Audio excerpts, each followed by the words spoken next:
Right guys, did Jared Cannonier mess up in taking his next fight? That is the question that we're going to be discussing today.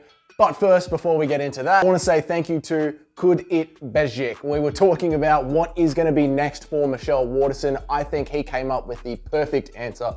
Michelle Waterson should go off to combat karate. I couldn't agree more. Been listening to a bunch of podcasts this week, and they think that Michelle Waterson should stay in the UFC and just be churned out so that other up-and-coming names can use her name.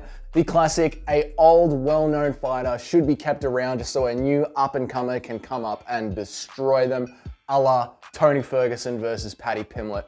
I don't think that's fair on Michelle Waterson. She was coughing up blood. She got beaten up so much. I think it's time for her to go. Head off to combat karate. Mate, that was the perfect comment, perfect answer. Thank you so much. All right, let's get into Jared Cannonier. Jared Cannonier recently came out with a quote, and I'm going to read it for you right now, guys. This is Jared Cannonier's words.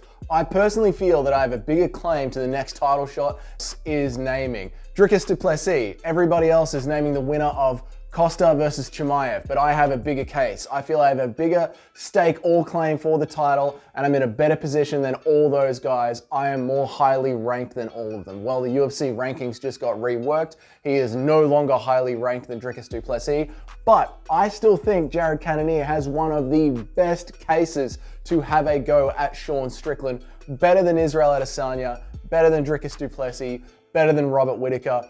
But Jared Cannonier just took a fight with ranked number 9 Roman Dolidze. So guys, leave it down in the comments.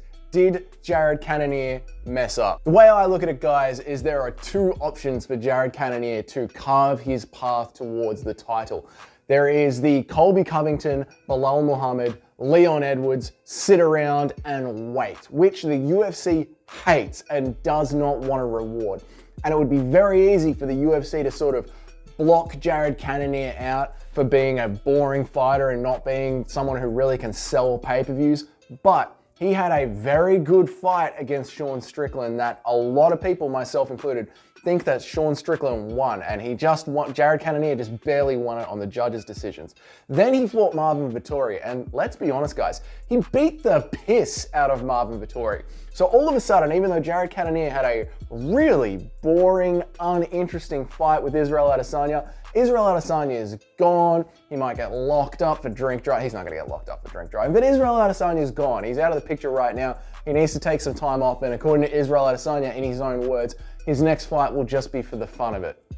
So we have Jared Cannonier, who has been a wrecking ball against Marvin Vettori, close fight with Sean Strickland, and showed up to be the backup fighter of the last title defense for Israel Adesanya against Sean Strickland.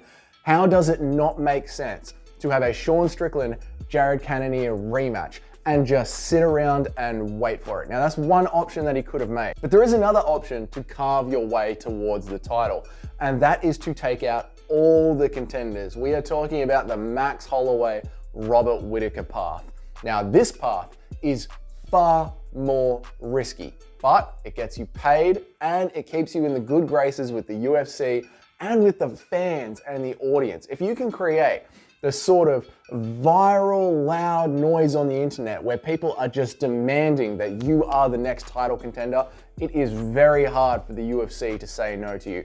Look at Moreno Figueiredo 4. Look at, again, how many times did they have to throw Max Holloway at Alexander Volkanovski? These situations do happen where contenders get so dangerous and so good that the UFC needs to run it back again. Robert Whittaker was having that effect. But with this strategy comes the chance that you are going to get finished. And Jared Cannonier should finish Roman Dolidze. He should. But Robert Whittaker should have finished Dricus du Plessis. This is the thing about the game that we play in MMA. On that day when that cage door closes, all the preparation of the last 6 weeks, last couple of months, your years of training, it all gets left in the cage door, and it all comes down to how are you feeling on the day? How are you fighting on the day? How is the body reacting in the weight cut to the day? All these things really, really matter, which is why some fighters like Colby Covington, Belal Muhammad, Leon Edwards choose to sit out for a year and a half and just keep tweeting and talking about how they're the ones that deserve the title shot. Keep rocking up on weight as the backup fighter. And usually I would be really, really against that. I usually hate that sort of strategy. I want to see fighters in there every 3 months, smashing away at it. But man, someone who started off as not a big Jared Cannonier fan myself, the dude has earned the next title shot, which is crazy to say because his last title attempt was one of the worst fights that you're ever going to see. But what he did against Marvin Vettori, the way that he handled Sean Strickland, it makes me want to see him have another title shot. It makes me want to see him go up against Sean Strickland. And I don't think the narrative is there for Sean Strickland versus Dricus du Plessis. I don't think it's as interesting a narrative as if Dricus fights Israel Adesanya in a South Africa fight night. I think there's still things that we can do with Dricus du Plessis. If Israel Adesanya wants his next fight to just be for fun, they could have it as a massive fight night in South Africa, or they could have it as a massive fight night in Auckland. You could have a massive fight night in Auckland and build it up that way as the #1 title contender shot. A lot of people seem to think that Israel Adesanya deserves another title shot, and I, for one, happen to agree with them. I don't think Izzy deserves another title shot either. I think Izzy has to go back down and fight a contender, and to me, that perfect contender is Dricus du Plessis. The problem with that is the UFC are going to want to monetize that and have that on a pay-per-view. They don't want to put that out there on a fight night, but unfortunately, putting it out there on a fight night is what makes sense at the moment. Anyway, guys, the conversation is about Jared Cannonier. Should he have sat out and wait and just kept hammering that drum, at least maybe for another 3 months? Because this is the other thing that's really interesting about this, is how quickly Jared Cannonier has booked himself up for another fight. He was clearly in a fight camp, clearly ready to go out and try and win the title on that day in Sydney, and now he's just sitting around with his finger up his ass, not sure what he's going to do.